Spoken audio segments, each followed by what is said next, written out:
You are listening to 10,000 Swamp Leaders, leadership conversations that explore adapting and thriving in a complex world with Rick Torsett and guests.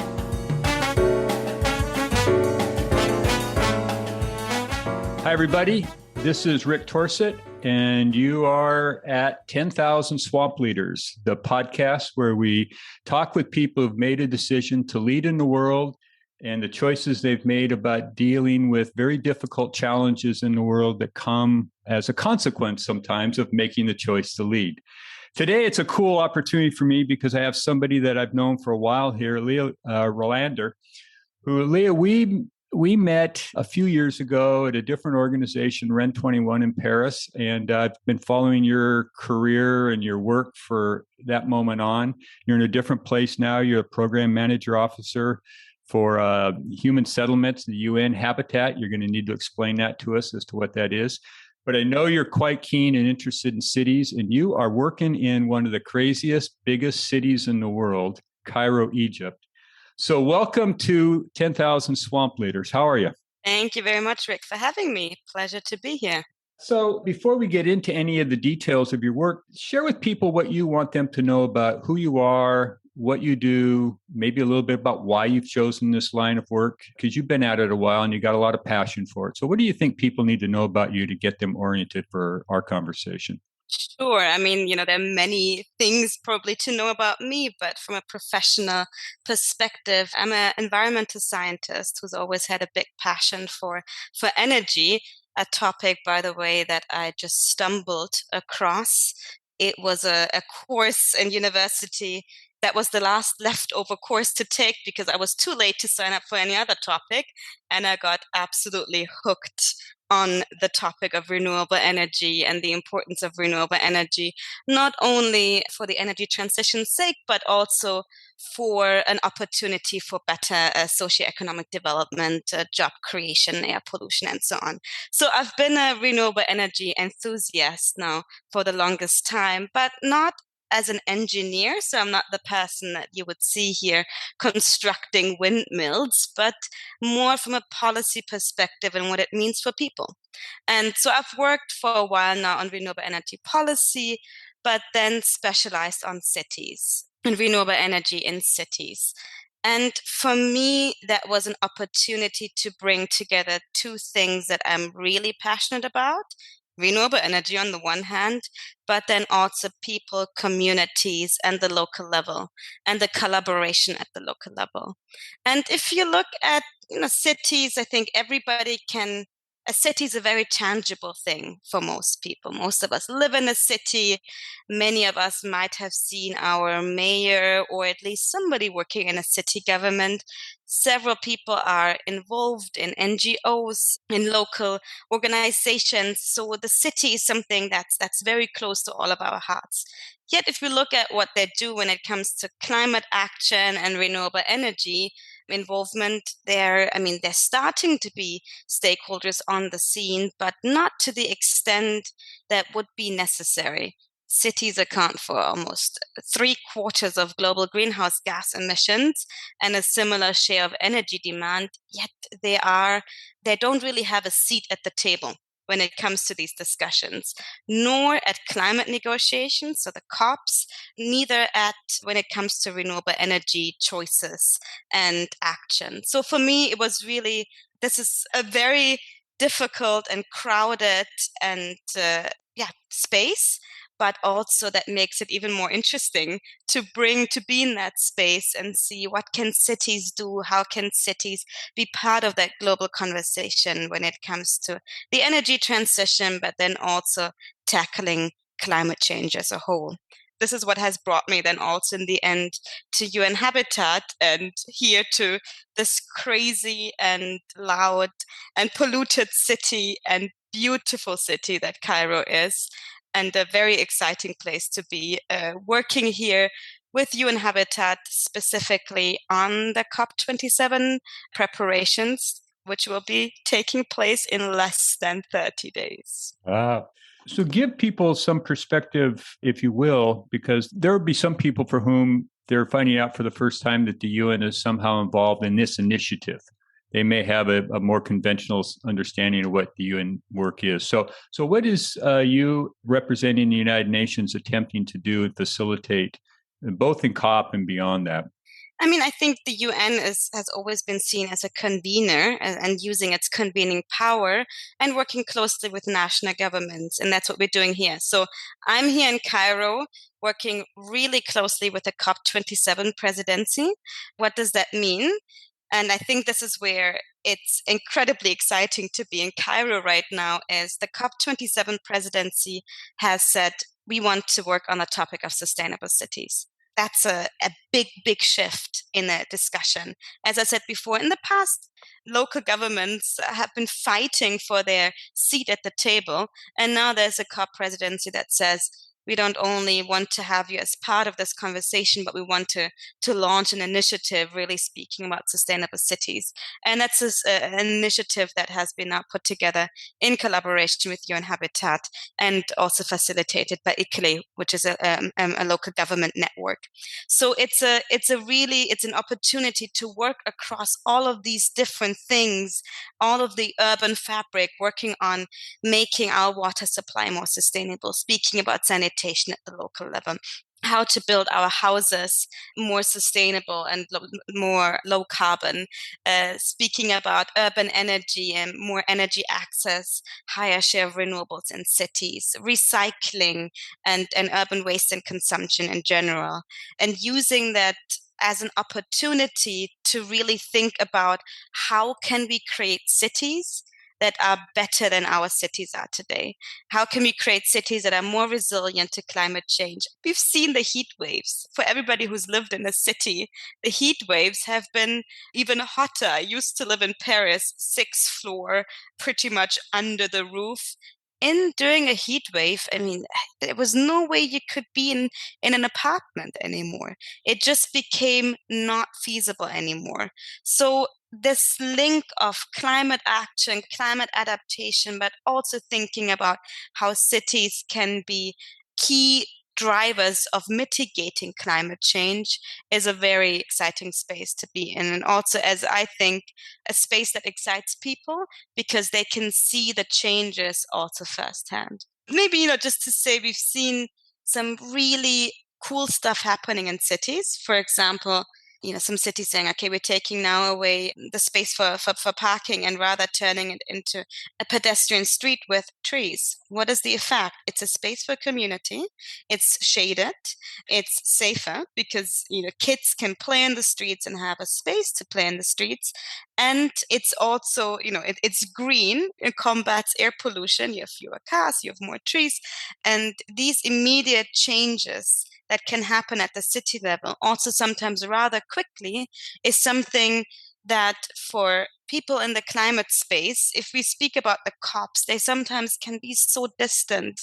And what national governments do, it sometimes feels like, how does that even impact me directly as a human being? Whereas if I see these direct changes in my city, in my neighborhood, in my street, climate action becomes much more relevant for me, my family, my friends, my community. So you said something a few minutes ago that was a little surprising to me, and I think for me mostly because I probably never thought of it. But the issue of cities, big giant metropolitan places like the one you're in, or New York, or you name it, these big cities, don't have a seat at the table. Now that I'm just trying to comprehend how an urban setting with this giant populations have no seat at the table. So define for people what the table is and who does have a seat. And then maybe a little bit about why the cities are not at that table. I mean, there are different tables, maybe to say that up front. Now, if we speak about climate, there's, of course, the COP tables, and that has always been seen as a negotiation between national governments. You have observers, you have civil society there, we have cities there, but they haven't been taken often into account when it comes to these negotiations, and they haven't been offered, a seat at that negotiation table. So that's the one table. But then, of course, we're speaking about climate plans in more general terms. And, just to say an anecdote, I spoke with a mayor, and I won't disclose. I don't want to, speak badly about anybody, but I spoke with a mayor, and the city is responsible for approximately 2/3 of the national CO2 emissions. And she said, look, our government has just passed a plan for net zero. Do you think anybody called us? We're responsible for 2/3 of the emissions. They're not going to get there without us.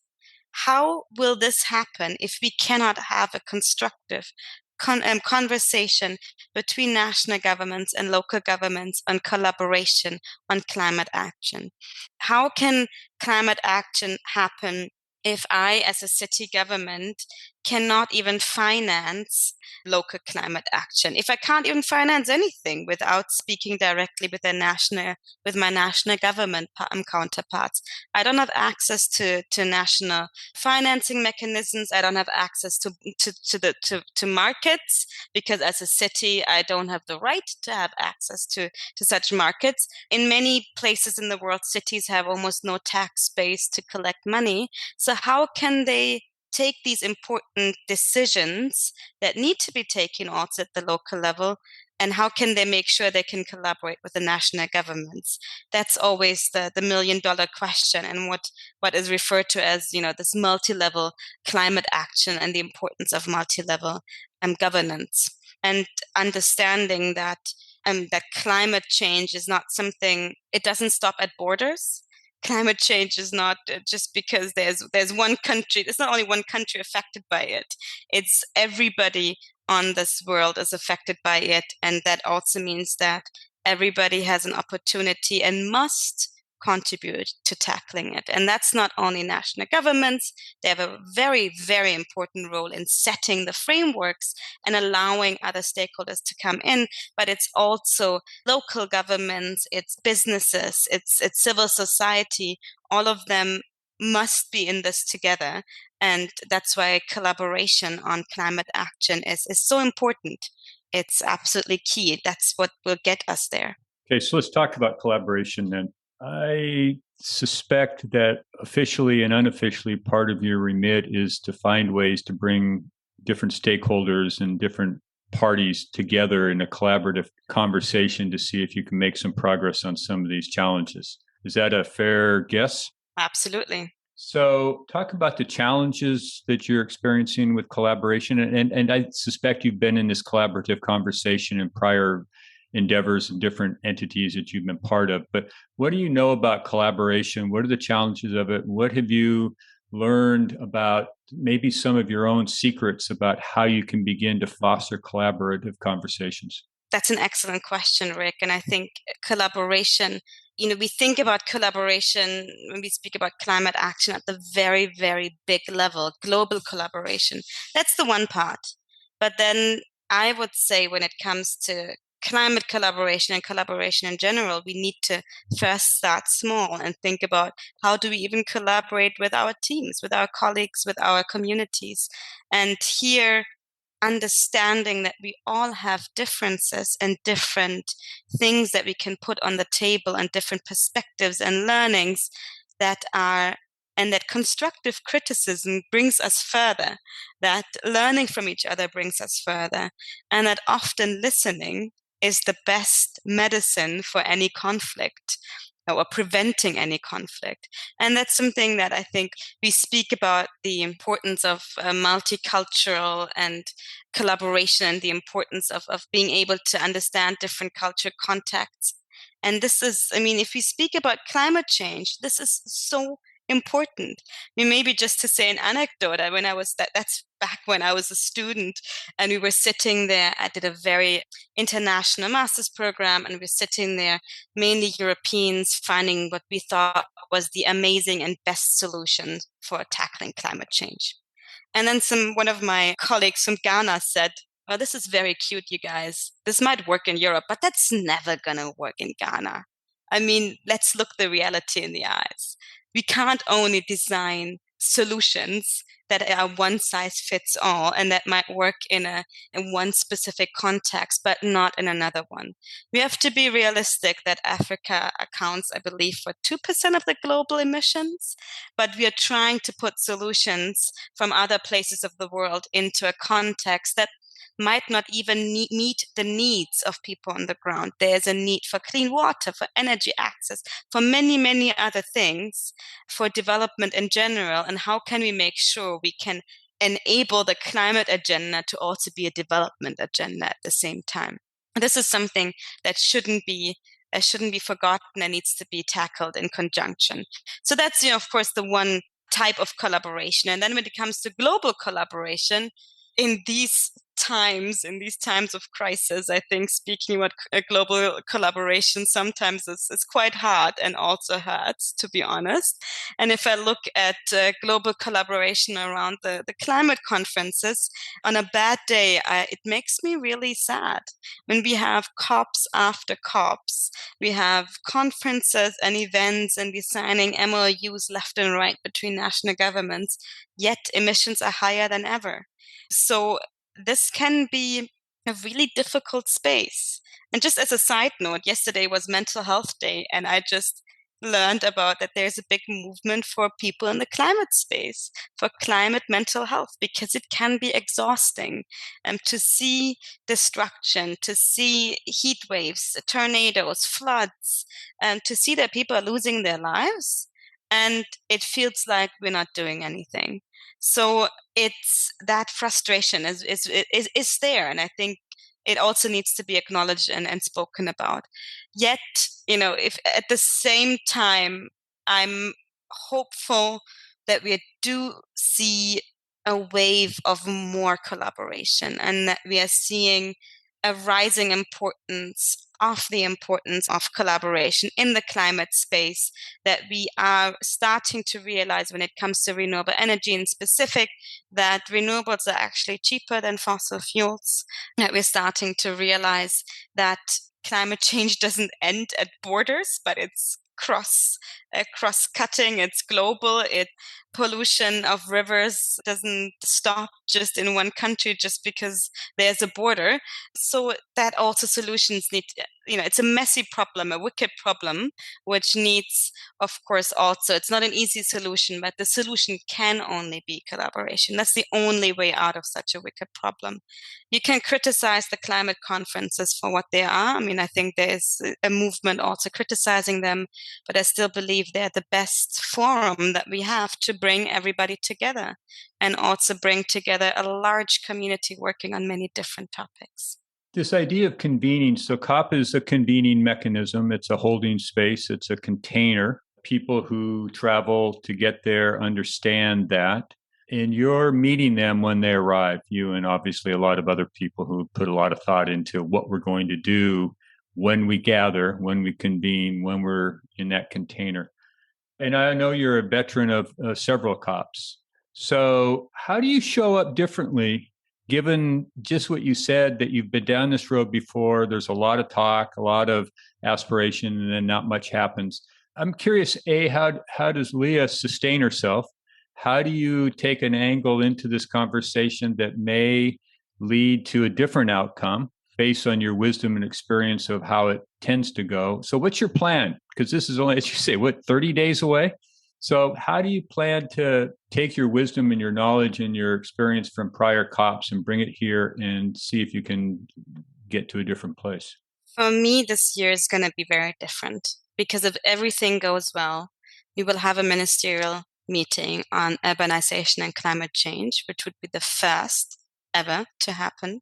And if that gets the participation of not only national government representatives, of ministers, but also local government representatives, for me personally, and for UN Habitat as a whole, and for the entire city community, city and climate community, that would be a major breakthrough. That would mean that cities and local climate action indeed has more and more space at the table and is being recognized more broadly as having a space at the table. okay, space at the table is one place, but there's always a lot of stuff that needs to happen afterwards to make sure that you're not only sitting at the table, but actually also doing things, which is then, of course, the big discussion. But we're hoping that with this ministerial meeting, it's a first spark that can then be carried forward, also facilitating more finance to the local level and helping to get the climate action that is needed, happening at the local ground.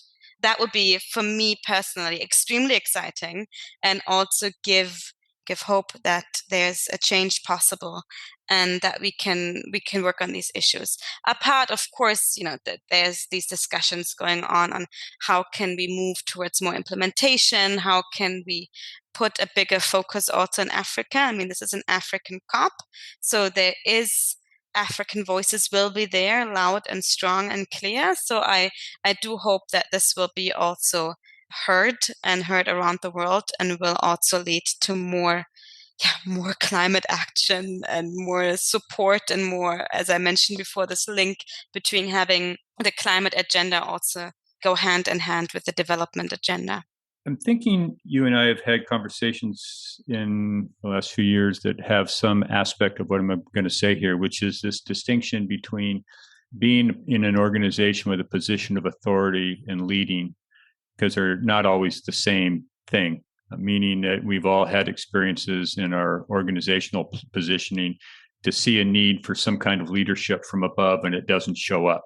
And I'm sure this has been your case in your career. There have been times and places where you've made a decision to raise your hand and lead on something where you didn't necessarily have as much authority as you wish you had to back up your decision to lead, but you went ahead anyway. So in that context of choosing to lead and making decisions about how you take on, as you said, a wicked problem like the ones you're facing now, one of those basic acts that comes with that choice is how do you mobilize a group of people who are inert, at least for the moment, and move them in a direction that you're seeking to make progress on a particular challenge. And since you've been in this world and dealing with this kind of stuff, the politics of it, the power of it, the bureaucracy of it, the magnitude of the wickedness of the problem, I mean, it's hard stuff. Every day you get up and you make a renewed choice to say, I'm going in again. I'm going to go do something here. So I'm interested, for people who are listening, about you, the person who's choosing to lead in this really difficult environment. One, how do you take care of yourself? How do you keep yourself renewed so you have what it takes to be in the conversation? And so let's start there. There's a few other questions about how you do what you do from the leadership and authority standpoint that I think is important for us to hear about, because that's part of what this conversation is about. So you've chosen one of the hardest roads in the world to work on, climate change. And you've been at it for a while, so you're a battle-hardened leader. So how do you take care of yourself? Oh, Rick, that's a difficult question, because I think for everybody who's in the climate space, I mean, you're not in the climate space to earn the big bucks, right? I mean, you're in the climate space because you're passionate about the topic. And that passion, of course, always comes with also you feel like there's more you can do, and there's always more. And if you just had one more call, and if you write another 10 emails, and if you set up more collaboration opportunities, this will be even better, and this will bring the needle to swing. So the question of how to take care of yourself is, of course, a very important one. I mean, maybe first of all to say is it's the people. I think for me, being in this space, in this community, it's the people. Otherwise, the people are half the fun, or probably more than half the fun. It's, you all asked before how you sustain yourself at the climate conferences. It's the people, it's the connections you've made over the years. It's a big family gathering. It's people in the climate space tend to understand that collaboration is key. And that, of course, also comes with a specific mindset of being inclusive and being open, and being also open for constructive criticism, and being genuinely interested in collaborating. And then doing stuff together and making that happen. So that's the one part, the people. The second part for me is, of course, some private engagement. I've gotten involved in or co-founded founded an NGO working on rural health, and seeing how this work can change people's life on a daily basis is an inspiration for that fuels me for everything else I do. So your own work wasn't enough. You had to go start an NGO, right? Well, yes. But you see the tangible change, Rick. You're right. You see exactly sometimes what you don't see at the climate space, where things sometimes tend to move so slowly.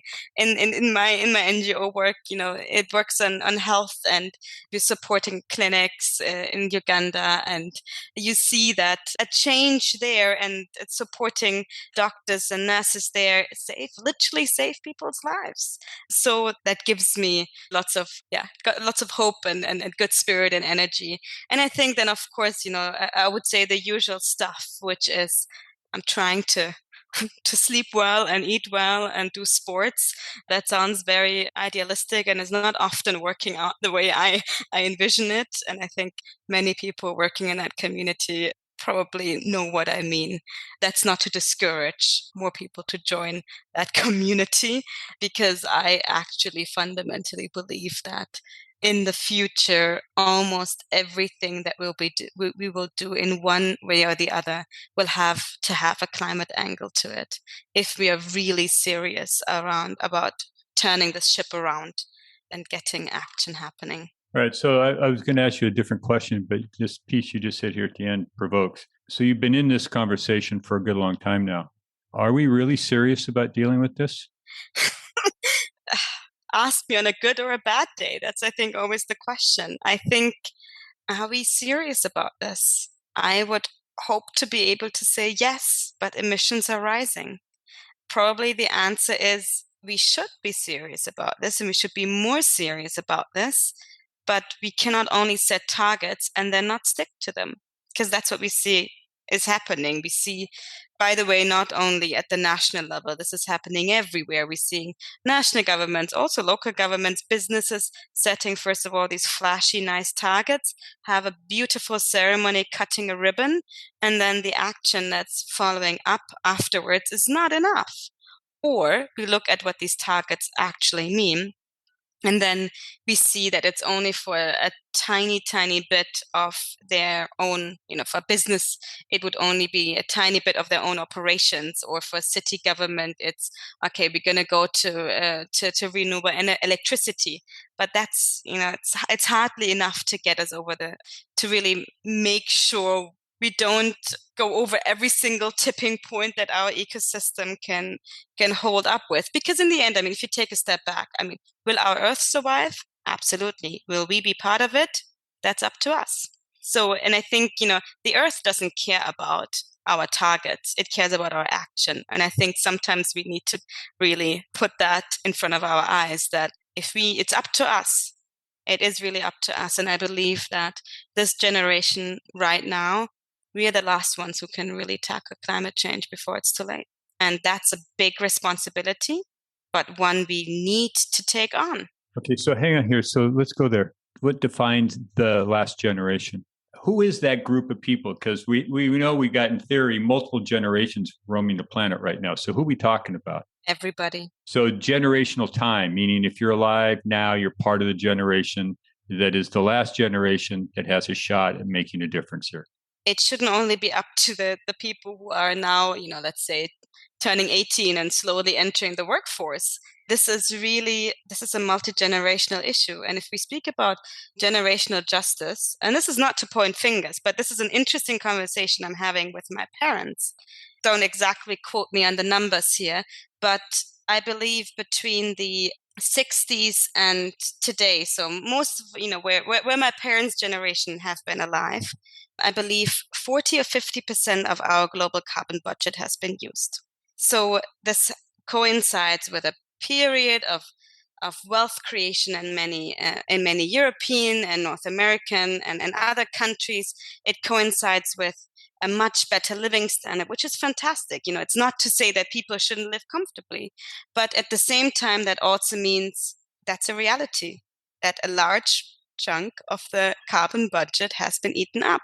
So that means for what does that mean for the kids who are being born today, or the teenagers, or they have a minuscule carbon budget left over if we're serious about tackling climate change. So we need to find a way to make sure that we can live a good life while also live a low carbon life. And for many people, that seems to be a clash. For me, it isn't, because I actually believe that a low carbon life can be a really, really good life, because we've identified success and what we need, and we've conflated it with our needs and our wants with what is necessary. Let me take you an example. I believe that if the numbers are correct, in Germany, people spend more money on their car annually than on their kids. They spend on average 1 monthly salary per year on their cars. That is a lot of hours you need to work. If we have a society, if we have a good public transport system, if you live in a city that's well connected, where you can bike, where you can walk, where you can, if you need a car, you rent one, that would mean one monthly salary you don't need. You have more time. You can, and you probably lead a more active and healthier life as well in parallel. I told you before we started this recording, we might end up going some places that we didn't plan on. So this is one of those moments in time. This is good. To help people then, give some attributes of a low carbon life. You've given a couple right there, if you don't have a car, some things like that. When you say not having or having a low carbon life, what would be some elements in a person's life that would tell you, yep, they're on their way to a low carbon life? Specifically, what would it look like? Not having a car. I think that's one start. And again, this is not to say that some people need cars. If you have a profession where you need a car, you need a car. I mean, this is not to say none of these are absolute categories. Okay. We're a la carting it here. You can pick some, you can pick some stuff. I'm going right at it, and I know I'm glad we're swerving with the conversation, because I realize I've also been going rogue and putting in a million thoughts, going in different directions. So, okay, no car, then square meter per person. How much? What's a good number for square meter per person? I mean, I think it's not about what is a good number per person, but I think on average, I know the German numbers, but I believe on average in Germany, every person has, it was a ridiculous number, at least 50 to 60 square meters per person. That means a really big apartment for a family of 4. And of course, that's largely driven by really big houses somewhere. And it's not to say that there shouldn't be big houses. Some people really need these big houses, but we see new buildings being built because we have a thinking of, this is my house and I'm going to stay in it forever. I looked at my own family. You had, in that street where my grandma used to live, there were big houses and there was one person per house. And these are houses, we're speaking about 400 square meters or whatever, something in that range. That's crazy. Also, that needs to be cleaned and maintained. So, that's the one part. More using public transport, reducing the size of apartments or houses, having co-housing opportunities and sharing space. Then I would say in general, of course, reducing your own waste and reducing your own consumption. We live in a very consumerist society. Do we really need all of that? Does that buying all that stuff makes us happy? Or does it only make us happy for 5 minutes? Rethinking about what makes us happy, and if not experiences make us more happy than stuff. I think that's the other part. Food. I read the other day that the EU throws away more food that it imports. That is crazy. We're speaking about food insecurity currently, globally. We're speaking about that there are people, starving, and the EU throws away more food than it actually imports. It's billions of tons, because some of that is due to household waste. Much of that is also due to supermarket waste, but lots of that is also being thrown away directly at farms because it doesn't meet a certain standard, because it's an ugly carrot that would never be sold. So I think it's also about that aspect. So lowering consumption and waste. Then also how we eat. It's always a very sticky point in the climate debate, and I feel like it's being politicized as everybody needs to be vegan. You shouldn't, veganism is the way to go forward. Yes, a vegan diet is a lot more low carbon than a meat eating diet. But I think it's not about saying you can never eat meat. It's more about how can we reduce our meat consumption? Can we maybe go from eating meat twice a day, every single day of the week, to eating meat only a couple times a week and making then that sure that it's good quality meat?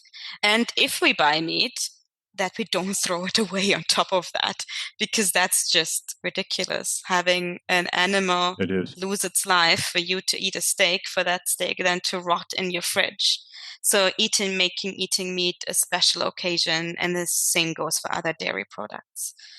That's just a couple things. I think there's a lot more that can be discussed, and for people listening to that podcast might say, but you forgot this and you forgot that. That's very true. But just off the top of my head, maybe as a last thing, I mean, we're speaking right now, winter's coming, heating crisis. How about we put on one more sweatshirt and another pair of socks before we turn on the heater? I mean, from a personal experience, I've seen people sitting in their t-shirts and shorts in winter in their own apartment. Fair point. Or even worse, I've seen some roommates saying, oh, but it's so hot now in this room. Let me open the window while the heater is on. I mean, let's use a little bit of common sense and see, I know the heating topic is a very, very touchy one, because there's millions of people that will have a very tough winter and cannot afford to keep the heat on, but we can help them all if we can, everybody puts on an extra jumper and thinks about how to really save heat and use smart heating and thinking smartly about how to heat. Right. And that's not the only thing that's going to solve the heating crisis. I don't want to be quoted saying, yeah, well, just put on a jumper and it's going to solve everything. That's not the point. But thinking about what can I as a consumer do to make sure that I reduce my heating consumption, I think is a very valid question. And I think if we all take a strong look into the mirror, I think we all might have realized there were times where I forgot to turn off the heat when I left the house, or there were times when I was actually just in one room, but I heated the entire house. Oops, not ideal. I think we can all do some work on reducing our heat consumption. So I'm going to shift the focus here from your work to leading in the time we have left, because you've been, I think, a pretty respected voice in your work. And that's the voice of leading and mobilizing and helping people move along in some difficult deals. So what have you, first of all, for you, what does leading mean to you? Leading means for me taking difficult decisions. And leading means for me, by the way, as you said beforehand, you don't need to have authority in order to lead. For me, leading means opening up your mouth when everybody stays silent. That is, by the way, applicable to every topic. It means if you see a stranger on a bus getting harassed, you open your mouth. It means in a meeting, when everybody stays silent, you are the one raising your hand and speaking out what probably everybody in the room thinks. It means constructive criticism. It means collaboration. And that doesn't need to be somebody who has authority in the terms of having a fancy title. I've always lived by the mantra in many ways, don't always ask for permission, ask for forgiveness later on.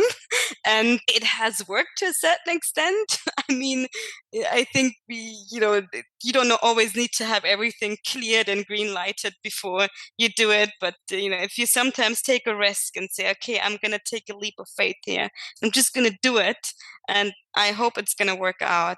Not always saying it's always bulletproof, but it can be, I think we need more people who take a jump forward and risk things as well. So that's, for me, leadership. What surprised you about yourself in this work? When you look back on a younger version of yourself and who you are today, what did you learn about yourself that was a surprise? I think it's exactly that. Several things. One thing is we often misunderstand expertise.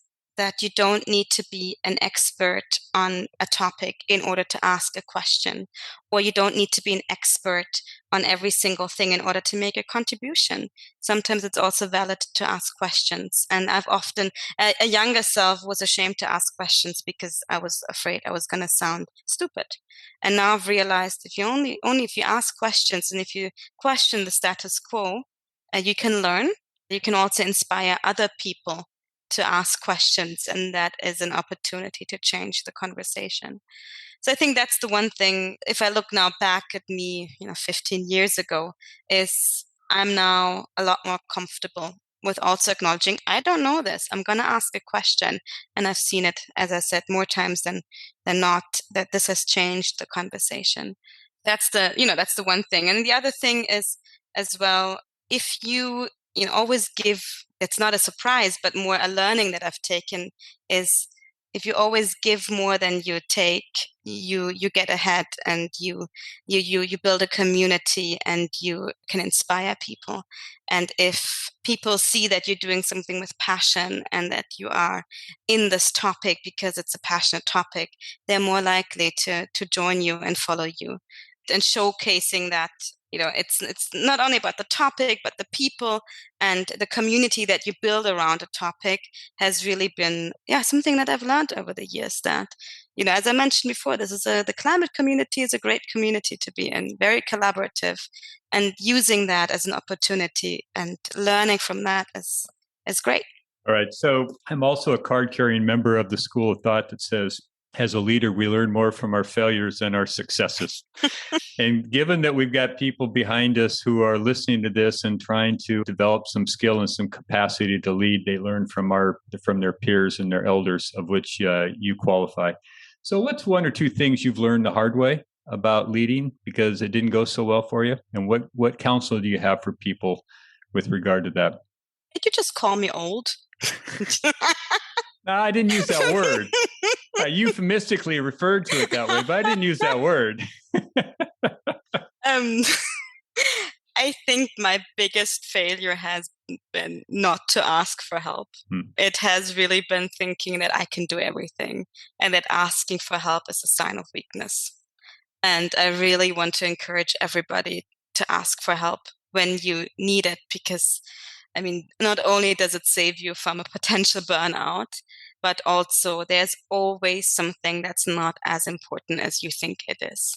There's always something where you can say, okay, well, if that is not going to happen, it's really not going to change the world. That's been my biggest failure. Whenever I look back and I see, okay, well, I didn't do well there, it's because I didn't open my mouth and ask for help.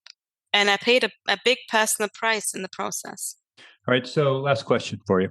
When you look ahead, what's the future for you? Oh, Rick, that's a difficult question. Yesterday, I wrote down some bullet points to myself. Where do I want to be in 10 years? Oh, good. You're ready for this question then. I'm not, because, I always see myself torn. On the one hand, okay, do I want to have a leadership position within the UN? Could I imagine becoming a mayor? And then there's a part of me saying, maybe I'll just buy a house in the middle of nowhere and have a little farm with a donkey and chickens and build a community gardening. By the way, I don't have a green thumb. I kill a lot of plants. So I'm not sure if that's really a good career path for me. But I think what I've come to realize in that the common threads for me is it doesn't matter which position I will be in. Again, it goes back to authority versus leadership. For me, I want to inspire people, and I want to inspire change. And I want to inspire change at the policy level, at the national policy level, at the local policy level. And there's many different ways doing this. It's speaking about the topic, writing about the topic, building a community around the topic, implementing projects, and nudging the policy agenda forward. But ultimately, it's there's many different ways to get there. So that's where I see myself, and that's the road ahead for me, is really inspire change and hoping for the best. Well, I'm going to say that the aspect of you that from the moment I've met you to this moment and the time in between is just what you said a little bit ago, using your voice. I've always found you quite willing not only to speak up, which I agree is a really important attribute, but oftentimes people who speak up can't communicate very well what they're trying to say, and it puts people off rather than brings them along. And I have watched and experienced you knowing how to use your voice so that people, A, stop, slow down, and listen, and then move in a direction that could be useful for the cause. So there's something about your capacity to mobilize people with your voice and be inclusive or collaborative, a word you've used several times in our conversation today, that I think is something for all of us to benefit from. So I just appreciate that about you, is what I'm saying. Thanks, Rick. I'm glad listeners cannot see me blushing now. All right, Lea. So thank you for coming into the swamp and giving us your thoughts and ideas about the world, about climate change, about cities, collaboration. It's just been a pleasure to have you here. I really appreciate it. Thank you. Thank you, Rick, for having me. Pleasure having this conversation and having fun while doing it. Go figure. Thank you for listening to 10,000 Swamp Leaders with Rick Torsett. Please take this moment and hit subscribe to follow more Leadership Swamp conversations.